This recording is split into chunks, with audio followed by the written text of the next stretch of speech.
Hello, Drew. That's Paul Baylor. It sure is. You sound different tonight. My throat's a little scratchy. No. I mean, like, sound quality wise, you don't sound so echoey. Oh, good. I just assumed that was like a Skype thing because whenever you put forth the editing powers that you have, it usually sounds amazing. But like, I don't know, quality just seems better tonight. Yeah, well, good. Maybe Skype is, I don't know, the Skype gods are smiling upon us. Could.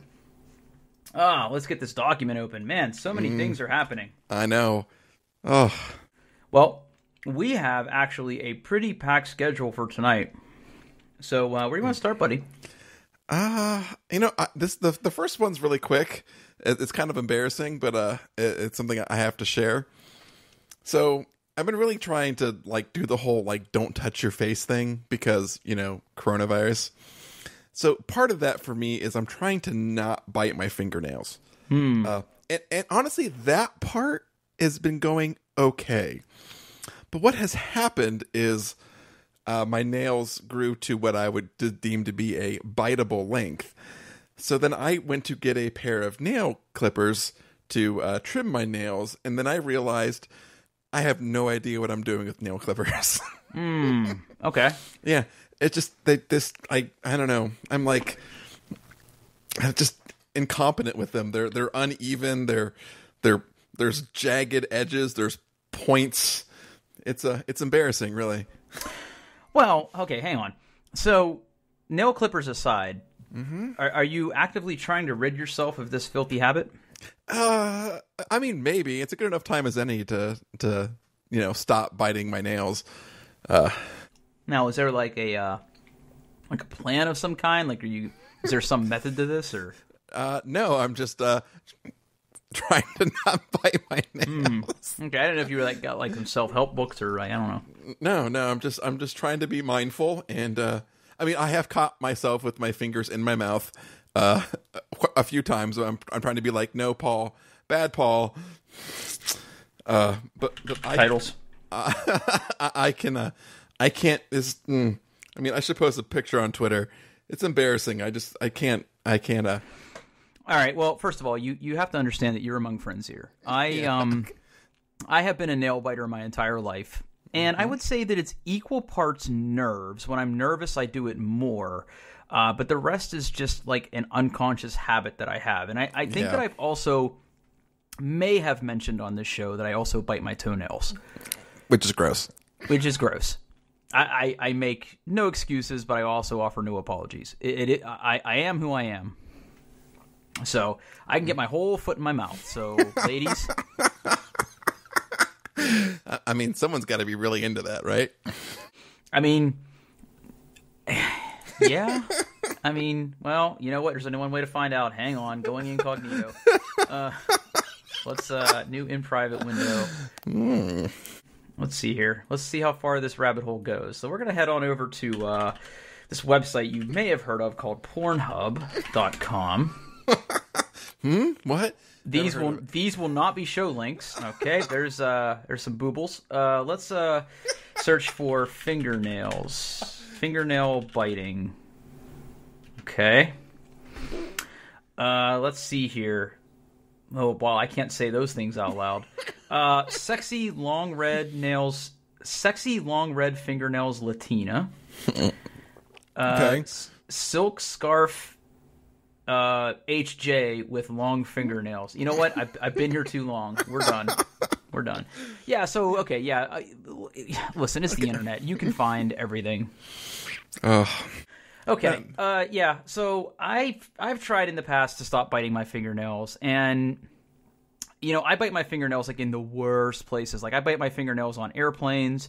I bite my fingernails after going up and down flights of stairs in public places. It's a miracle that I don't have coronavirus. It's just, I am just so loosey-goosey with that stuff. So. Yeah. I'm trying. Yes. So before we go any further, how's life this week for you? Everyone's kind of fallen into a routine.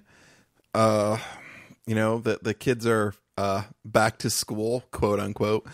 they're doing their schoolwork. My wife is, now teaching remotely. So, yeah, I mean, it's still weird. It's still very weird. But yeah, I guess we're finding a new normal. How about you? Yeah, much the same. I think that we've pretty much settled into a routine here. Here's the odd thing for me, right? And this is the thing that I can't quite put my finger on. I've been working at home for a while now. And I think I mentioned this last show, so I'm repeating myself, but I work from home for a while now, and I don't know. It still feels weird to me. Even though it's not impacting my day-to-day work, I'm still doing work. I still have people that need my help, and I've been doing a lot of different things. And I don't know.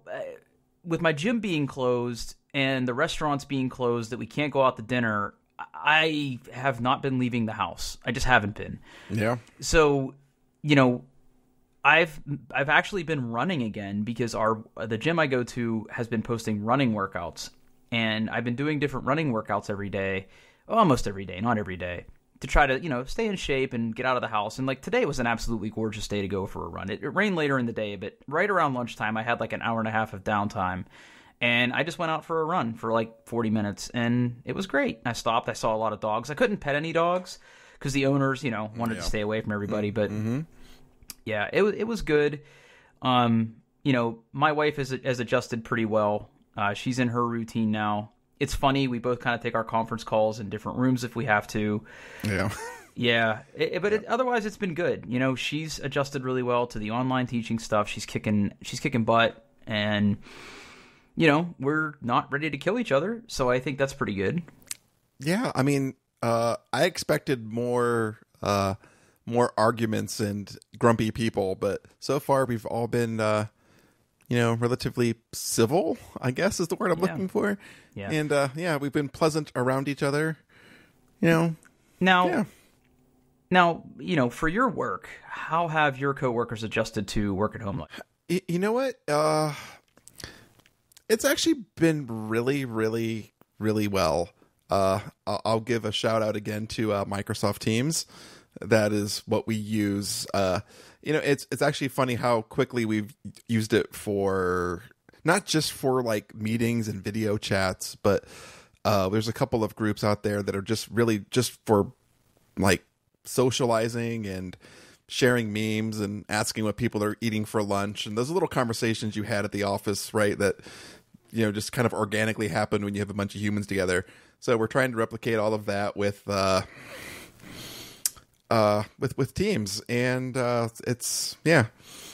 I mean, it's still weird. It's actually the thing I enjoy about this. Granted, the situation is horrible. Let me put that right out. This sucks. I'd rather be being able to leave my house.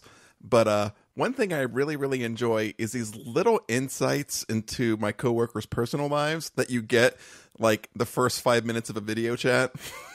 Oh no! When they're no! But just the things that are the things that are on their walls and where they're working, and spouses walking by and children and dogs. I see some heckin' good doggos. Yeah. Now, has this negatively impacted your project work though? For me and my team specifically, we kind of helped our desktop support team. Some of us, including myself, I never actually got to take any phone calls, but I was on the phones ready to answer the phone and help people if they would have called and had issues with their VPN or their computer or, getting their mouse to work.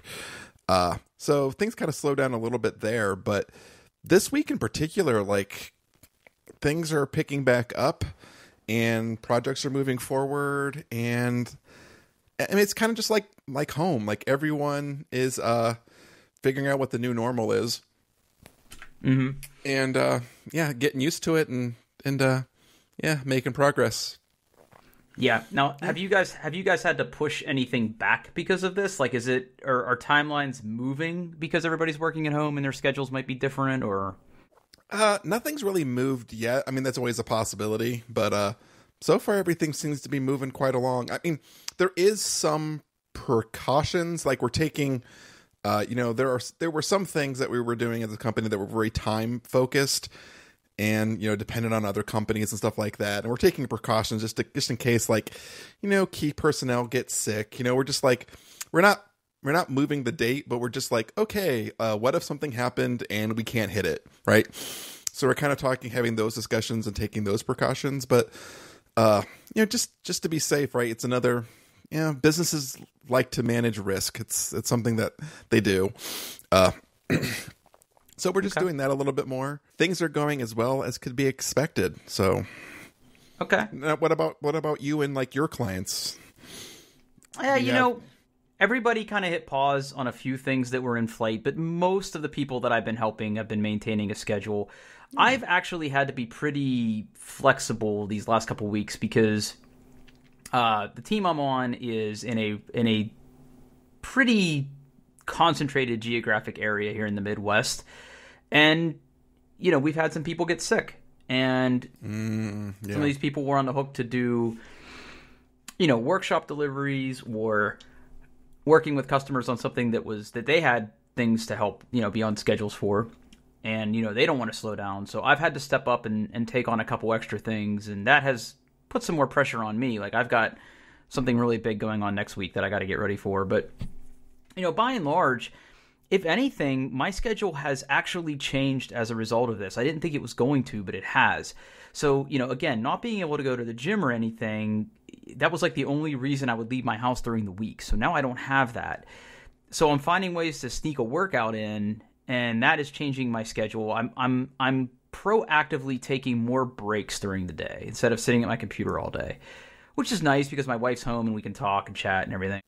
Yeah, no, I try to do the same. I try to take a break where I actually like get out of my office and go and sit on the sofa or go upstairs and see what the kids are doing, just to be a little social. And I can definitely see the working, like there's less of a boundary between work and not work when you're working from home. So yes, that is very true. Yeah, it's just trying to figure out the things I can do to make sure that I don't just sit here and work constantly.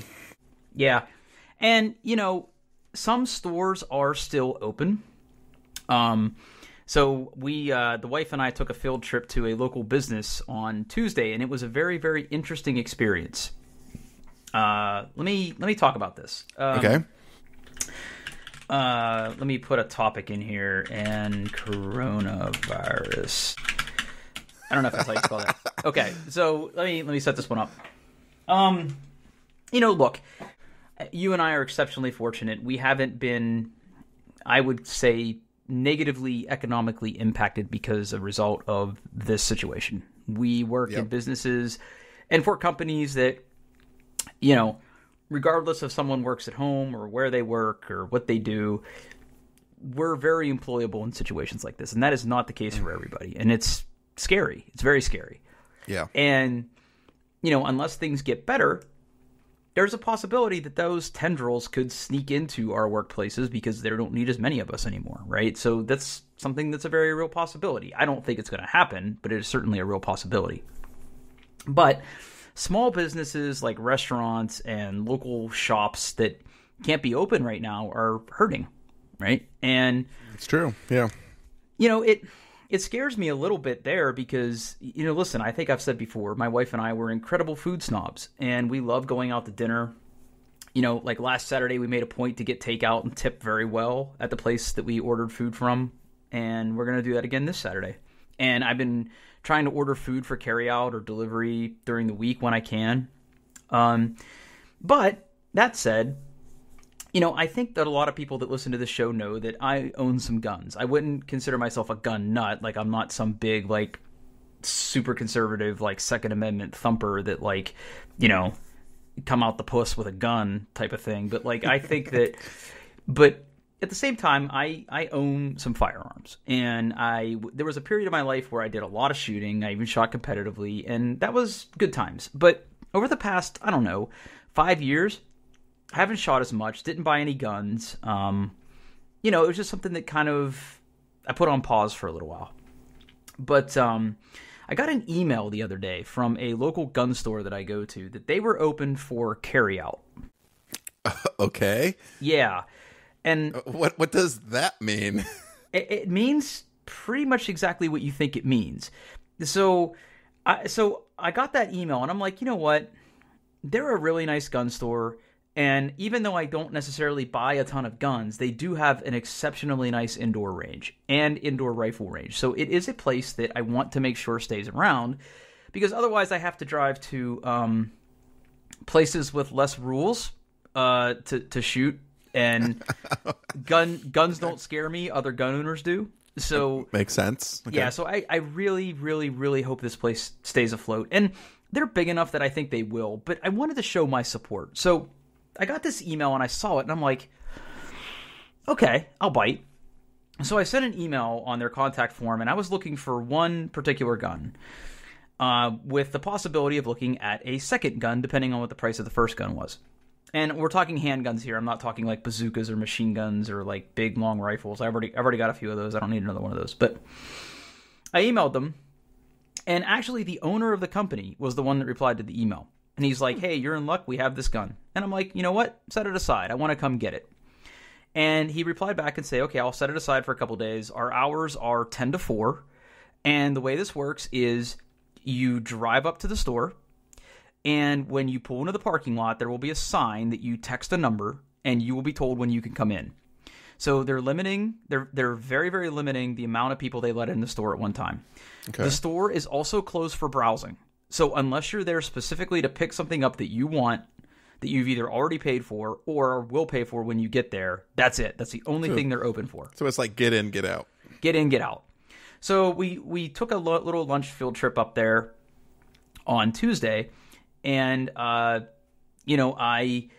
pulled into the parking space and I texted the number. They said we were next in line, and they would tell us when it's okay to come in the front door. So we waited, 10 or 15 minutes. We walked in the front door when they told us to.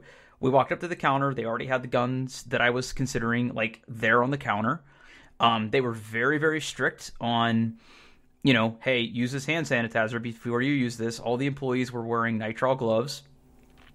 Which, honestly, if you're handling, like, guns and stuff like that, it's probably not a terrible idea anyway. But they set them out, and they said, use this hand sanitizer, and then I was allowed to pick them up and handle them and, talk about them. And they didn't want to, like, I asked a question about another gun that was very similar, and they're like, and the guy was like, "I'll level with you. If we hand you that one, we have to, like, clean it." It was like, "Do you really want to see it?" And I was like, "Nah, it's okay." So... so then you do your background check information, which again, basically they have like plastic keyboard covers, which you're familiar with. I know that you are because of reasons. Because of reasons. And we filled all that out and paid money and left. And that's pretty much how it worked. We were in and out in about 30 minutes. Neat. And it was a very, very interesting experience. Of all the stores I thought would be open in something like this, I just didn't anticipate that. Yeah. Like, I haven't been out too much, mostly just run out to get food and whatnot. We're pretty lucky in that there is just down the road from us, like a 30-second drive. There is a small, it's bigger than a convenience store, but smaller than a grocery store. But they have fresh food and things you would expect in a grocery store. And they like to post on Facebook when they have kind of like restocked. And mostly I'm there to interested in getting like fresh foods and meat and stuff. And they go like, "Hey, we just stocked our meat." And phrasing. I hop in the car and I run down and I pick up some stuff real quick and I come back home. Stuff that we need. Yeah, but it's very somber. Like, just everyone kind of gives each other a little bit more space. Everyone's, they're not standing back to back waiting for the checkout, right? Everyone's kind of standing around, and there's just not that many people in there at all to begin with. Yeah. It's all, yeah. Have you gone out of your way to support other businesses or small businesses or anything like that? Honestly, we're in a slightly different situation because of Zachary, right? So we're not ordering anything. We're only going out when we need to, and only for the things that we need, and trying to. And I mean, heck, we buy groceries, right? Like either they sit out in the garage for a few days, or we wipe them down. Like we're trying to be as careful as possibly can. So we haven't ordered any takeout, anything like that, and nor do we plan to. So it's just a lot of home cooked meals. But the one thing I did do, which I'm really lucky that, like you said, like we're in a situation where me and my wife can both do our jobs from home, and for the foreseeable future, right, we're not going to be losing our jobs. Anything can happen, right? But so far so good. So I have donated some money to the Mid-Ohio Food Bank, just to help those that are less fortunate than us, right? So it literally hit me one day as I'm kind of like looking at my stock of food and canned goods and pasta and stuff. I'm like, you know what? Not everyone has this, so I sent some money their way. Yeah. Yeah. Okay, well that's pretty good. That's like way better than what I spent my money on. No, it's okay. No, but like I do like, yeah, there are some. I mean, the end of the day, like we're gonna lose some of the businesses we like. Yeah, we just are. And if you have the opportunity to send them some money, like I hear a lot of people are like buying gift cards for restaurants that they like. So maybe not necessarily eating there, but just kind of supporting them and say like, hey, we got your back.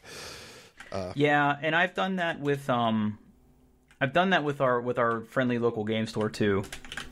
So I worry about our friendly local game store, or all game stores, really. Yeah, I think that they'll be okay, but how do you really know, right? Yeah, you never know. Like, unless you're looking at the books, right? You're not sure how much what their margins are like and what their cost is, or what the heck what their rent is. Right. So, right.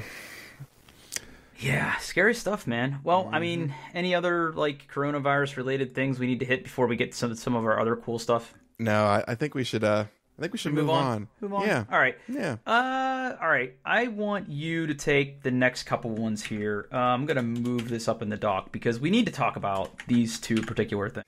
Okay. All right. So last show I created a D&D character, and we had our first session last Friday. Why don't you kind of give an overview of how that all went? So much like I expected, the first session was a big part of it was just getting used to the tools. I had played some stuff on Roll20 before, but I had never really ran a game, and I don't think anyone that I had played with had used Roll20. So it was just really, we spent like, probably an hour just getting used to the tools and picking tokens, and not everything was smooth. Like I was still figuring some stuff out, even though I had spent, I don't know, probably a good 3 or 4 hours that week, just kind of practicing and learning and researching and watching YouTube videos for tips and reading the internet and practicing, right? There were still some mistakes. I mean, overall, I think the session, what we got to play went well. I think everyone had fun. Oh, I had a blast. I had an absolute blast. I certainly learned some things about the tools, so I'm going to change up a couple of things for the next session. Mostly around one of the features that Roll20 likes to boast is this feature called dynamic lighting, which really isn't dynamic lighting so much. It is, but it's also kind of like a fog of war thing.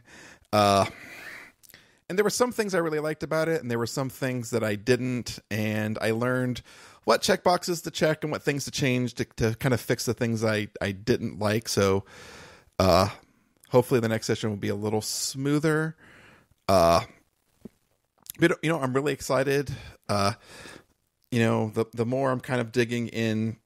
So obviously we are running The Curse of Strahd, which is a published Wizards of the Coast adventure, and it's universally regarded as the best published adventure that Wizards of the Coast has made for 5th edition. And I played it as a player, and now that I'm kind of reading the book and realizing some of the stuff and some of the choices that, you know, my dungeon master made and some things I want to do a little differently, and some of the big pieces that we just missed, and, you know, clues I can drop to get players to the parts where I think that are really exciting. You know, I'm really looking forward to continuing to run it. And yeah, so what did you think of everything, Drew, as a player? You know, I had an absolute blast, and I think everybody really leaned into this. I think people played up their characters pretty well that first session. Mm-hmm. I was super energized at the start of the evening, and then by the time we got towards the end, I was really starting to fade. I just had a very long day that Friday, so I was just really out of it. And you know, like you, I had used Roll20 very briefly before, and there's real power in that tool, but it is a little clunky. Yeah, it is. Yeah. And I don't know about you, but like my computer freaked the heck out after I closed those browser windows. I don't know why, but I had really weird computer issues closing out that session on Friday, and I'm interested to see if that happens again. Yeah, like they're pushing really the bounds of what you can do in a web browser, right? Like they support like audio and video streaming through their stuff, which we didn't use because, you know, Discord is reliable and works really well for voice chat, but they do a lot of weird stuff. I think it's all like WebGL, really pushing the boundaries. Like I remember I had set up a map where I kind of wanted to use a fog effect. So I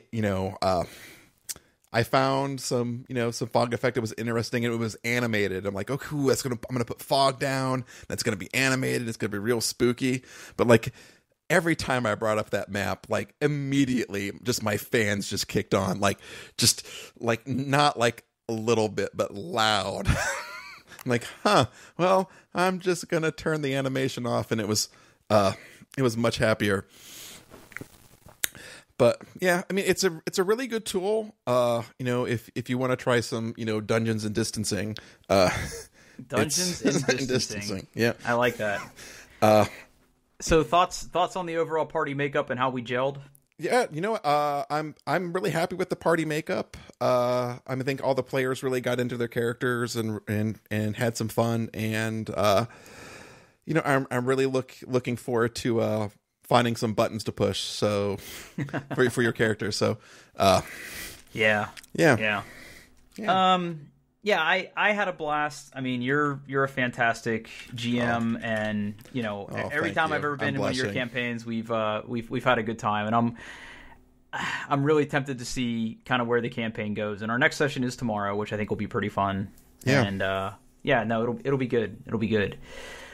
Kind of along those lines, I've got a few updates around gaming and recreational things that I've been doing. So the two big announcements that I have this week is I've kind of dipped my toes into streaming. Yes. So So how's that been going? Well, actually, I mean, decent. I mean, nobody watches. Right? Nobody cares. Like, I'm not doing it to make a living like some people try to do. But, you know, I've had a few people from Twitter pop in and out and see what we're doing. You know, we played some Call of Duty. We played Call of Duty. We played some Ghost Recon Breakpoint, and we're using Twitch. Mm-hmm. And, you know, it's an interesting platform. There's a lot of different ways you can kind of get your video games up into Twitch, and I've tried two different ways so far, and both of them kind of have their pros and their cons. So Twitch does make what they call their studio software, which is in beta, which is just, I mean, really, it's fancy screen sharing, right? Like you run it, and then you run it with admin rights, of course, because why not? Yeah. And then it captures what's on your screen, and it captures it and puts it up there. And it works fine, right? It works totally fine. In fact, I was using it earlier this evening. But my video card drivers also have the ability to natively capture just with its, you know, built-in overlay, and it can connect to Twitch. So I've tried both ways. They both seem to have the same impact on my system performance. Now, that's to say that I have not had to adjust any in-game settings. Like, I'm able to push a decent frame rate up to Twitch. That's impressive. At pretty good quality, yeah. And like I'm playing my games still at the same ultra quality that I was playing. So that has worked out really well for me. I have seen a slight dip, maybe like 10, 12 frames in games, just because it is using the native encoder of the video card to compress this stuff and put it up there. Got it. Yeah. So it is taking some of my video card's power, but it's a champ. I mean, it is chugging along. And it's been fun. Like, people have hopped in and out of chat to leave comments, and I don't have anything super fancy for my Twitch setup. Like, I don't have any cool effects or, like, ring that bell and make it rain in my chat or whatever. There's no cool emojis. Like, I don't have the cool stuff that everybody has, but it's, it's an outlet. I like, me, I like to share. I'm an oversharer. So it's kind of fun to hop in and out and have, and do that kind of thing. But one of the main reasons I wanted to get into this, and I haven't had a chance to actually do this on Twitch yet, is, I've been playing a lot of video games recently, and the two big releases that came out were Animal Crossing, which we talked a little bit about last time, and Doom Eternal.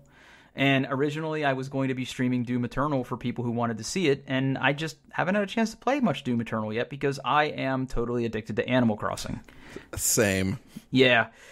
So let's talk about let's talk a little bit about Animal Crossing, Paul. So tell me about what we do in Animal Crossing. So I think I mentioned this to Drew, but I don't think we were recording at the time. Animal Crossing is probably the game franchise that I have sunk the most hours into, and it's probably not even close, right? Like, literally everyone in my house has some sort of Nintendo 3DS, primarily for the aspect of playing Animal Crossing. So that means there's one per person. Animal Crossing is it's a very hard game to explain, because when you explain it, it sounds painfully boring. But the premise is you basically have this little world in the new version, Animal Crossing New Horizons. It's a deserted island, and you kind of make it your own. You can fish, you can catch bugs, you can talk to the other residents. There is a little economy where you sell stuff for bells to get a bigger house and then pay off your loan. There are not random, but there's certain like events that kind of happen, random like people that kind of show up into your village. And I just find the game to be extremely relaxing. Yeah, that I think is the big draw. Is it is a total chill out, play for 20 to 40 minutes and set it down type of thing. So, okay, I don't think what we're going to talk about here is necessarily spoilerly, but I am not a person who has played a ton of Animal Crossing before. I think I've attempted to do it a few times and it never really stuck. This one has stuck with me. So, Paul, I need you to explain a few things about Animal Crossing to me. Okay, I can't wait. Okay, so, number one, I am at the point in the game where I have just expanded my house for the first time. So I went from a tent to a house. Okay. I paid off my initial loan. I've expanded my house. Mm-hmm. I have built the additional plots for up to 3 new residents. Oh, so okay. Nice. So nice. I have a ladder. I think I have every tool I need for the game right now. Okay. You have the ladder is the last one you get. Yeah. Yeah. Okay. So, what I don't know, and maybe it's better this way, what I don't really know is what should I be spending my bells, which is like the currency in this game, and my Nook Miles, which isn't a premium currency. It's some sort of experience system from what I can tell on different things. As you do stuff in the game, you get Nook Miles, which you can spend on either stuff, or there's a few key upgrades that you should get if you haven't got like the tool ring or the expanded pockets. Yes, I both recommend of those. Yeah, that's good. Other than that, it's really just buying stuff that you want. Do you have have they opened up the shop yet? Yes, I have. Okay, we have built the shop. Yeah, we built the museum. Yeah. Okay. Yep. So you're right. Yeah, you're right with everybody else. It's just at this point, it's just checking, see what's for sale, buying the stuff you want to decorate your house. Like I really only use. So one of the options you can use for your Nook Miles is you can get a Nook ticket, and then you can visit another island. Okay, so let me stop you right there. Mm-hmm. So I made a mistake on my island, I think. Okay. So one of the materials that you need to, because there's a pretty robust crafting system in this game, so you can build tools. There are certain things that you need to collect a certain amount of, like wood or stone or iron or clay. Iron ore. Okay, so you know where I'm going with this, right? So the source of iron, near as I can tell in this game, is there are like these stones, like these boulders that are on your island. Yep. And if you hit them with an axe or a shovel. Really? Shovel? Mm-hmm. Okay. If you hit them with those tools, like things pop out of them, like stones or bugs or iron ore. Yep. And I very early on realized that if you eat the fruit that is on your island and then hit the rocks explode. Yes. So I have like one rock on my island. Your rocks will come back. Okay. One per day or every other day, depending on how lucky you are. But they won't come back in the same spot, so you kind of have to look for them. Okay. But I would recommend not eating fruit and hitting rocks because you need those. I'd only break a rock if it's in a place where you don't want it, and you kind of want it to come back. But what you can do is you can use those Nook Mile tickets to go to an island and hope that that island has some rocks, and then just beat the crap out of them. And it's like the deserted island really is the highest form of capitalism, because you really only go there to devour it of all of its natural resources. Yeah, I have stolen so many trees, so many fish. I have stolen so many rocks. So, okay, now you hit on something that still I can't figure out. So you can spend the Nook miles to fly to the deserted island, which is basically like a randomly generated thing to get, things that you don't have on your island. But there is a multiplayer aspect to this game, and I absolutely cannot figure out how to visit someone else's island. I've added people as friends. I can see them that they're playing the game. I go to the airport and I say, I want to go, and then it's like, oh, we can't send you anywhere. I don't understand. I haven't tried it yet, so I don't know. Maybe this is something we should do in the next podcast. Oh boy. Okay, yeah. Hey Dingus. I'm setting a reminder. Siri, set a reminder. Email Paul friend code. Done. Okay. So I will send you my Animal Crossing friend code to, probably right after this podcast. Okay. And you can add me as a friend. Yeah. So now, see, myself, my son and my daughter all play on the same Switch. So we're all sharing the same island. So all of us have houses. We tried playing together on the same Switch, but it's just boring and awful. So So that is like something that has made a lot of video game nerds angry, is that it's basically one save file per Switch, right? Yes, exactly. Everybody you have, regardless of how many copies of the game you purchase, you have one island per Switch. So you've bought other Switches, I take it? Nope. I considered it, and it was shot down by my better half. So we are all playing on the same island.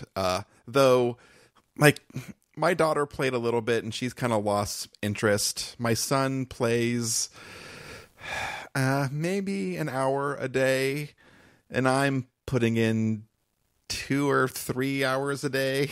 Yeah.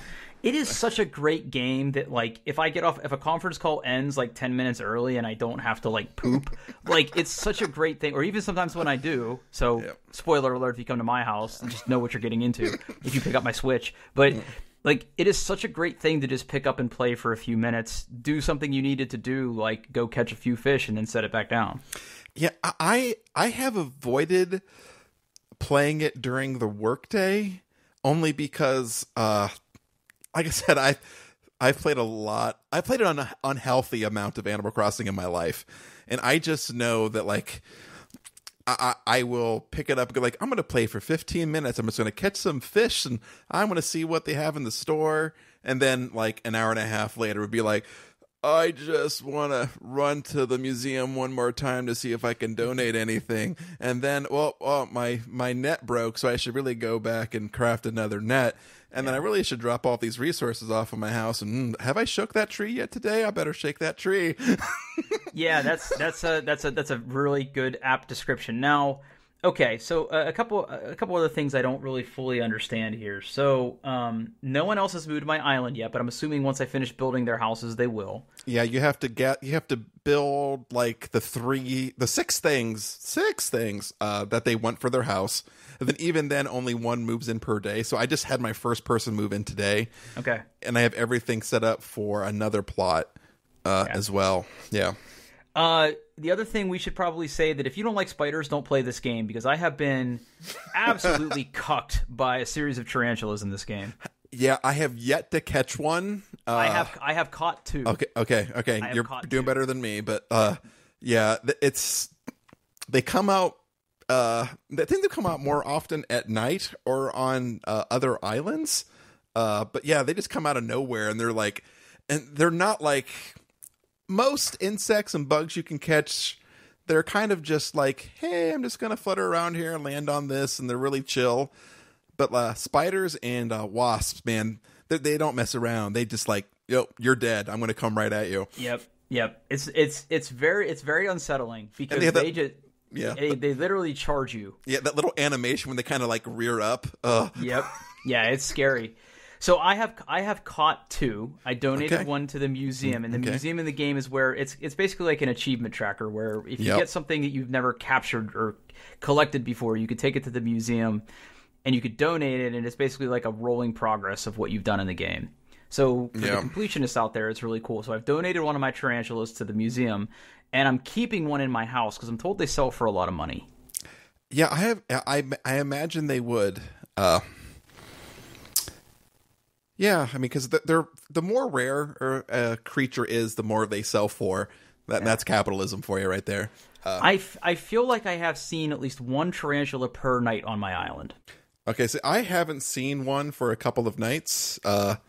So maybe I'll hop in after we wrap up this episode and play for a little bit and see if I can catch me one. Yeah. So it's like right after they charge, like there's like a half a beat where if you swing the net, you can get them. But the problem is, unless you're running around with your net out, there's no way you'll catch them. Yeah, because they move faster than you. Yeah, same thing with wasp, right? Like wasp kind of come out of trees if you try to like hit them for wood or shake them. So like if you really want to catch a wasp, you have to be prepared and have your net out and like hit it just at the right angle. So like it's a perfect like hit the tree at a 45-degree angle. So if the wasps appear, you can swing your net and capture them. I've seen people do it on YouTube. I haven't done it yet. Most of the time where I forget and I shake the tree and then I'm running away from the wasps. Yeah. Final question about Animal Crossing. So occasionally I see that there is some kind of drunk sailor seagull that washes up on my beach. I can't tell if he's a castaway or just drunk, and I don't know what to do with him. So I haven't done it yet, but my son has. If you talk to him a lot, like 20 times, he will wake up and then he will give you some chores to do. Basically, I think collecting part of his boat along your island. And then if you do all of that, something happens. It's the same kind of chore. Like have you encountered like the ghost yet? Yes, I've encountered the ghost twice. Yeah, yep. So it's the same kind of thing where like you have to go and find 5 things in the island and then bring them back. Okay. I don't know. I don't know what the reward is. I'm guessing it's either probably a piece of furniture or a do-it-yourself recipe. Yeah. I've talked to him like maybe 5 times, and it's like I don't know if he's ever repeated himself, but it doesn't seem to go anywhere. I'm just like, well, I mean, and then he goes away, so I don't know if he like dies. Like I don't know what happens. Like I don't really understand. You have to talk to him a lot, and then he kind of wakes up, but apparently it's a lot. Yeah. So to kind of cap off the video game discussion here, so from what I have played of Doom Eternal, though, it is very good. It moves very fast.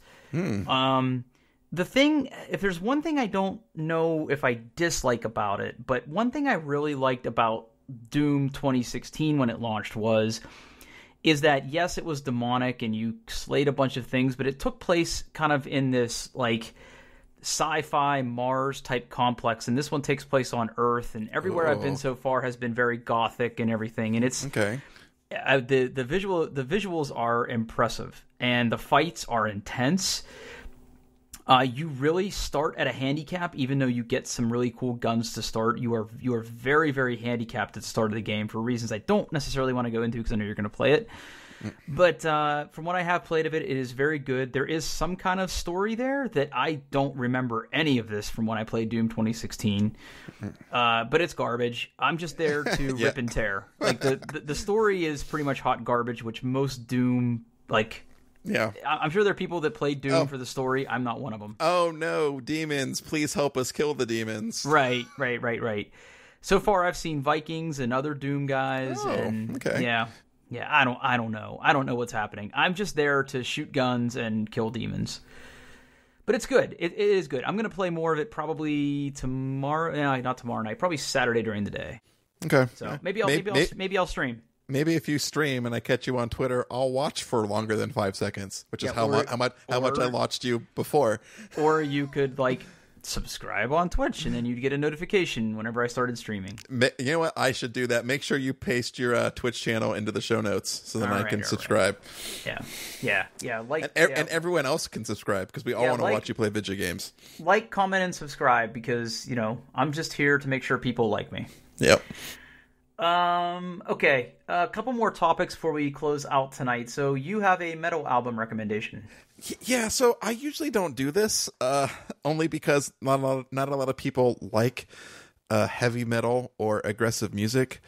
But this album, is just so good, and B, something that kind of happened kind of organically from this band was just really, really amazing.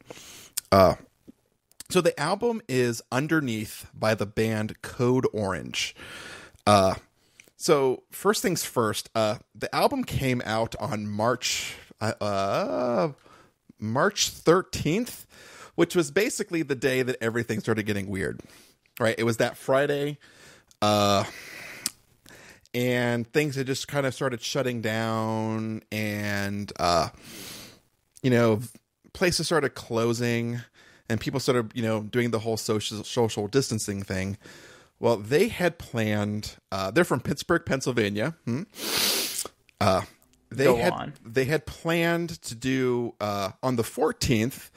They had booked a venue in Pittsburgh, and they were going to have basically hey, this is our release show, right? Like, we've been working on this album for 2 years, and we're finally showing it off to everybody, and we're going to go out and we're going to put out this really awesome, powerful live show, which then kind of got canceled because no one was allowed to come to it.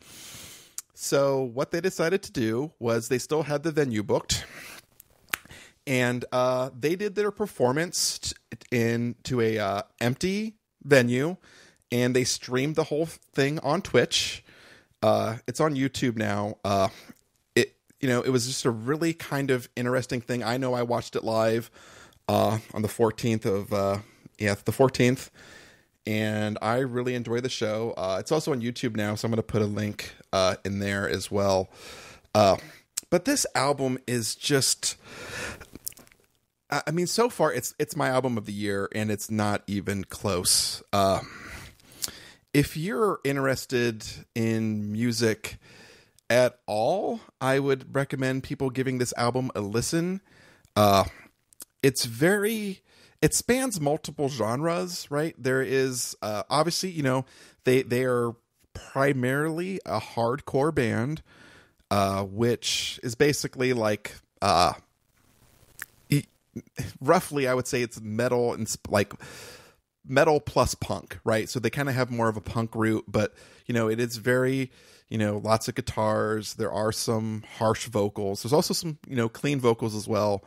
But they also mix in elements of industrial and kind of glitch rock, and even some 90s new metal and 90s synth rock, right? They're just all over the place. They are phenomenal musicians, and this album is just utterly spectacular. I can't stop listening to it. So, obviously it's not going to be for everybody because, there are some, there's some growls. But this band is really pushing the boundaries of what like metal can be, and the kind of the future of metal. And I'm super excited about it. I think this is their third or fourth album. Fourth album. So it's Underneath by Code Orange. You'll find a link to Spotify for the album, and I'll also put in a link to YouTube to watch their live show that they did. Well, yeah, their empty venue live stream event. Yeah, it's good. I recommend it. Okay. Yeah, when you said they were from Pittsburgh, I mean, I went to high school with a few kids that were in bands, and I was really kind of curious to see if I knew anybody in this band. But it looks like they didn't get formed until about 2008. I certainly don't recognize any of their names. Yeah. Yeah, that's cool. All right, they're on Spotify, you said, right? Oh yeah, I'll put a link in the show. I mean, you know, I've got the Pittsburgh connection. You give it a recommendation, I'll give it a shot. You know me, I'm not the biggest metal fan in the world, but I'll give anything kind of a listen. Yeah, it's less. A lot of the music I listen to is hard to listen to on purpose. This is not. In fact, like Code Orange, their last album, they were nominated for a Grammy. They didn't win, but you know, it's just nice to be nominated. Yeah. So they're up and coming. They're they're grassroots. They make their own merch. They package and sell their own merch, right? They make their own clothes. Like they're really kind of just run anything on a shoestring budget and kind of do their stuff, do everything themselves. And it's phenomenal. It's definitely, that's not, screw you, Spotify. Share, copy album link. There we go. That's the one I wanted. Haha, boom. Yeah. So even if you're interested, even if you're, you occasionally catch yourself listening to hard rock and you listen to something like Slipknot and, when they go kind of, growly, that doesn't bother you. I would definitely give Code Orange a listen. Okay. I'm sure there are people who are listening that would be into that. Yeah, absolutely. I love the album so much. Cool. One more thing to talk about before we call this a night is I actually did something kind of cool this week that I wanted to share with you because I feel like you'll appreciate this and you'll be proud of me. So, working with DevOps, right? You've been doing it a lot longer than I have, but you kind of taught me everything I know about it. And you and Gene, really, but of genesface.com. But I'm fortunate because it has definitely given me such a not competitive edge, but a set of skills that a lot of people I work with just don't have. Whether it's automation or code deployments or source control or agile practices and boards and work items and everything that goes with that, right? But, one of the things that, Microsoft does and I'm helping people do is there's a lot of people who are now coming around to the idea of using DevOps for database projects, right? Yeah. Now, when I worked with you, you sort of taught me how to do, trunk-based source control, right? Where everybody merges into a common thing and then it gets merged back into the master or, whatever the repository is. You taught me kind of how that works. And when I was working with you, and I don't know if this has changed, so keep me honest, but, we did migration-based deployments for databases before. Yep. And, that has its pros and cons, but contrast that to state-based deployments, right?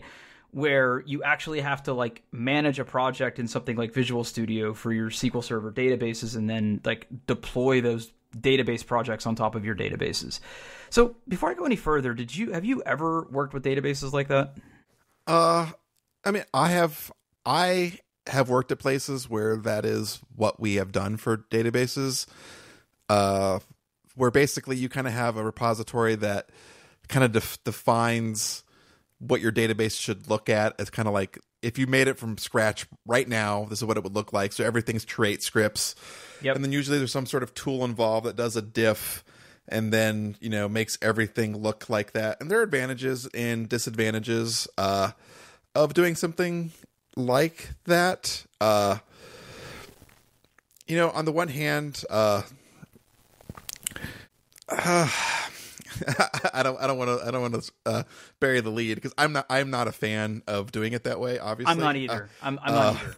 I'm not either. And yeah. and the reason I bring it up is I've had to adjust because I've seen just how kind of simple it can be to just check in a script to source control and then have some process by which those scripts get run into a database. Now, yes, there are some things in migration-based environments that you kind of have to figure out yourself unless you buy something, but you have to have a way to keep track of what scripts have run. You have to make sure they run in the right order. Like there's some things, there's work that has to go into it.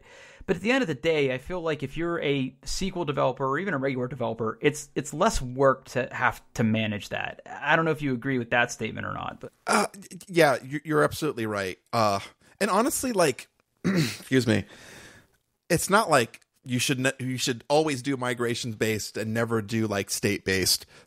If you're doing either of them, like, good for you. Like, I'm proud of you. Like, automation is good. Like, especially like some people get really like scared of doing automation around their databases and doing this kind of automated stuff. You have some DBAs who really want to control and run everything manually, and like that doesn't scale, and that doesn't support, like continuous delivery and stuff like that. So like whatever you're using to do your database stuff and it works for you, like just lean into it. Like, yep. I have opinions on both sides. I happen to think that migration stuff it's more clear. It's more how the developers think. You can look at the history of the scripts and see what's going on and see like, oh, yep. Like you can include stuff like DDL and data in your one script and have it be very intentional. Yep. Like this is a script that sets up this particular feature. Right. But like both and I think it's a lot easier to kind of roll your own solution for migration based deployment because I've done it once or twice. Yeah. And and maybe I'm biased because that's what you taught me. But after having seen both now, I'm still a fan of migrations, but there are so many people who want to use tooling like Visual Studio and SQL package.exe to take what essentially should be the skeleton and state of their database and use it to deploy, especially if they're deploying to something like an Azure SQL database or something.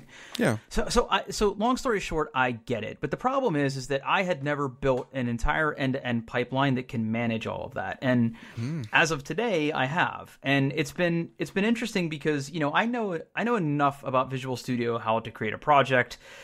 I know enough about database projects, about how to check in scripts and everything, but I was working with a couple customers that had some really unusual scenarios, and one of them involved my favorite SQL Server feature, Paul, which is replication. Oh, and you if you think replication is something that's tricky to navigate in a migration-based environment, just wait till you have to deal with it in a state-based environment. So I can imagine. Yeah, because you basically have two ways that changes get into your database at that point, and you have to somehow reconcile those things. And there's not really a great answer, if I'm honest. It's almost like if you want to add tables to replication, that's almost a release. So, it's interesting. But anyway, so this particular pipeline that I built, it's all done in Azure DevOps, and the idea is that you have developers that have Visual Studio, they branch, they work on a common feature branch, they check in their project and everything, and then that kicks off builds in Azure DevOps, and we're using both hosted build agents for the builds, but we're using self-hosted build agents for the deployments. Yeah. And the reason for that is that the targets of these deployments have been Azure SQL databases. And what's interesting here is that when you start working in Azure and you are a traditional on-premises or you're a hybrid solution, it's really, really tricky to manage credentials that are going to actually do these deployments. Now, fortunately, in Azure, you have the idea of what are called managed service identities. Mm-hmm. So if you build a VM out in Azure, you can assign that a managed service identity, and then you basically assign the VM rights to connect to your database. Now, the tricky part here is, and the thing that in my solution I'm not super happy with, but I honest to God have not figured out a better way to do this, is these self-hosted build agents can run on machines that aren't part of your domain. but they do need to be able to talk to Azure DevOps. So you basically build these VMs that run under managed service identities, but the service for the build agents on these things are just running as local services. They're not tied to any Active Directory accounts at all, which seems weird until you realize that that's kind of on purpose because they want you to use this whole managed service identity framework to do this thing. Yeah. And what has been eye-opening to me is that when you define these agent steps, you would assume because it's running on that VM that when that agent starts, it should be able to get a token and authenticate to whatever it needs. And that's just not how it works, at least in my experience.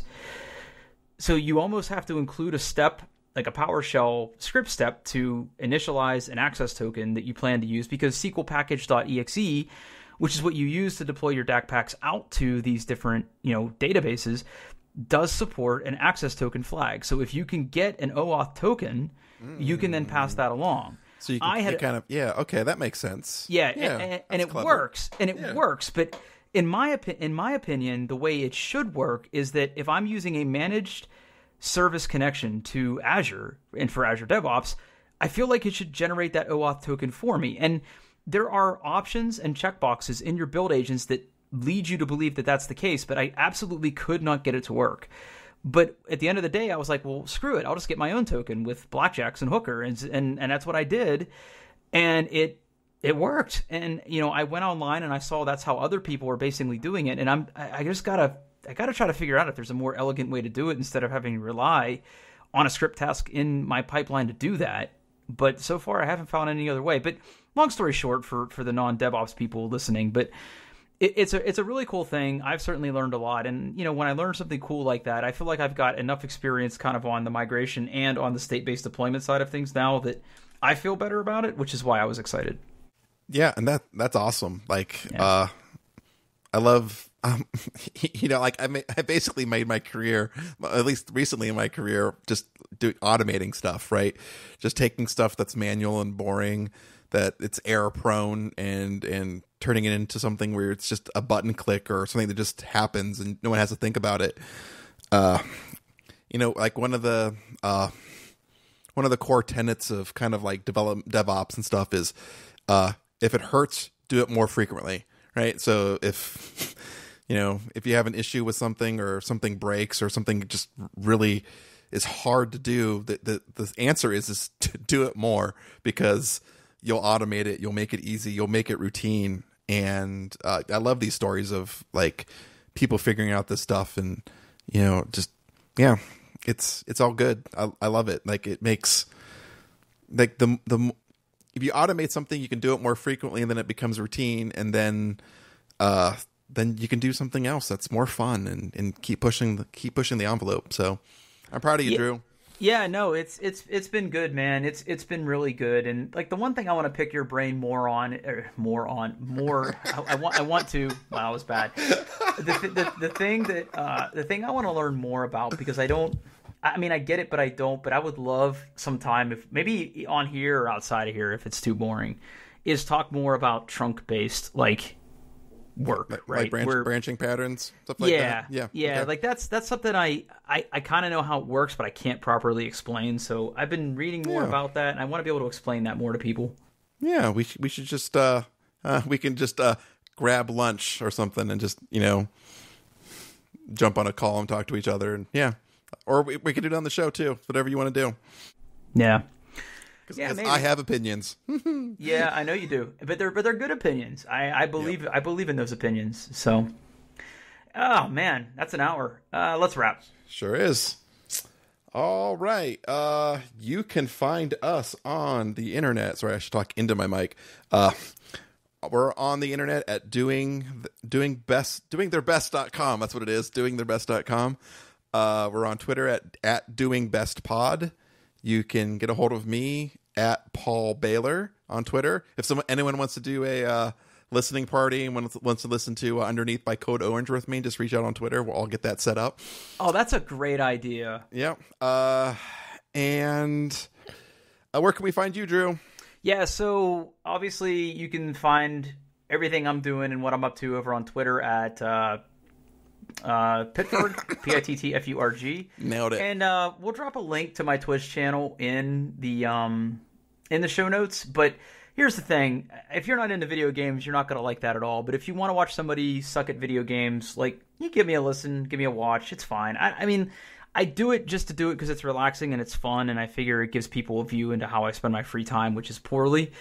Yeah, I mean, give it a shot. I don't really care if you do or don't, but I'll be there. I clicked on follow, and I'm turning on notifications, so there it is. Boom. You're my best friend, Paul. Yeah, it's on. I'm ready. I am ready for this. All right. Well, you guys have a good night. Yeah, good week, you I too. guess I should say. Yeah. Yep. Talk to you. I'll talk to you tomorrow. Yes.